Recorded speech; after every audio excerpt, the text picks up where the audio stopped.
नमस्कार मंडळी, संगीता's रेसिपीमध्ये आपलं सगळ्यांचं खूप खूप स्वागत आहे।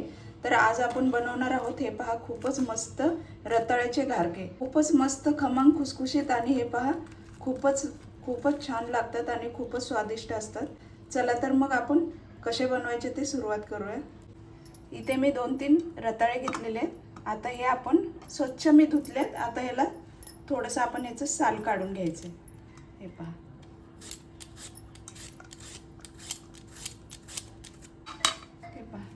हे काढून टाकायचे।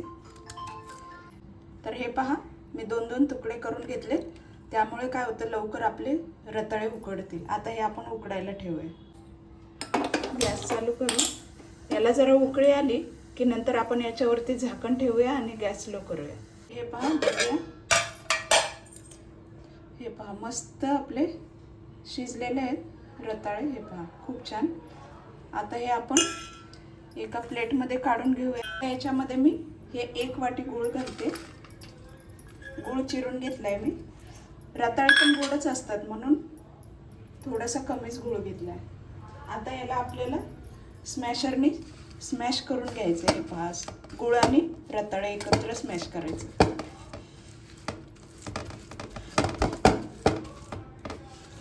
आणि गरम गरम स्मॅश केलं तर चांगलं आहे, म्हणजे आपला गूळ पण लगेच वितळतो आणि हे व्यवस्थित एकजीव होऊन जातं। तर हे पहा छान एकजीव झालंय। आता याच्यामध्ये आपण गव्हाचं पीठ घालायचे। अगोदर थोडीशी अर्धी वाटी घालून बघते, जसं लागेल तसं आपण घेऊया। थोडंसं तांदळाचं पीठ घालायचे आणि थोडं बेसन घालायचे। मिक्स करून घ्यायचे। याच्यात जेवढं पीठ बसेल आपल्याला तेवढं घालायचे।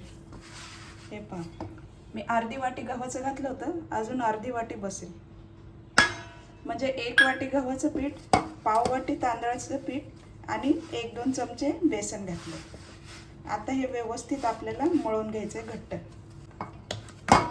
मस्त आपलं पीठ मळून झालंय छान। हे पहा असं घट्ट मळायचे आणि आता हे आपण 10 मिनिट तरी झाकून ठेवूया।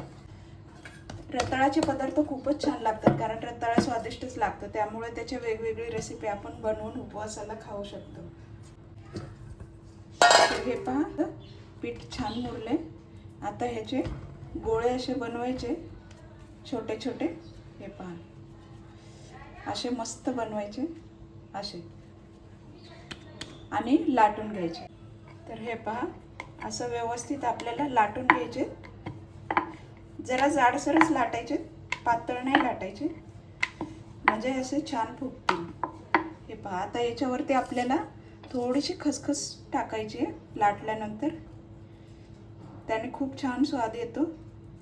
हे पहा आणि थोडंसं आणखीन याला हे पहा असे आपल्याला बनवून तळून घ्यायचे। तेल गरम झाले का बघूया। हे पहा थोडंसं पीठ घातलं होतं, वरती आले म्हणजे आपलं तेल गरम झालेलं आहे। आता आपण त्याच्यामध्ये लाटलेले घारे सोडूया। खसखसची बाजू आपल्याला खालच्या साईडला करायची आणि असे तेलामध्ये तळायचे।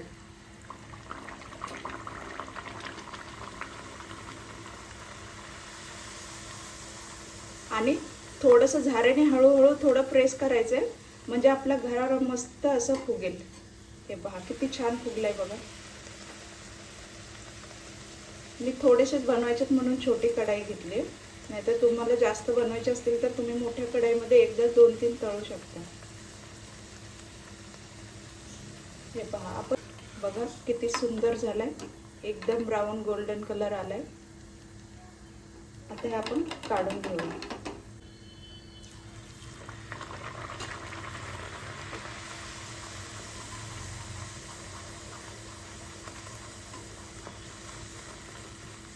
हे पहा खूपच मस्त, खूपच अगदी बनवायला सोपे आणि खूपच खमंग लागतात। उपवासामध्ये आपण वेगवेगळ्या डिश अशा बनवून खाऊ शकतो। हे पहा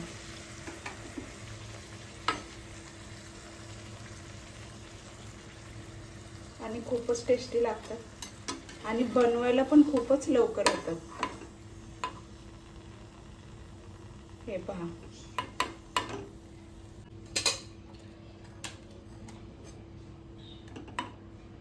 तर तुम्हाला ही रेसिपी कशी वाटली घारग्यांची?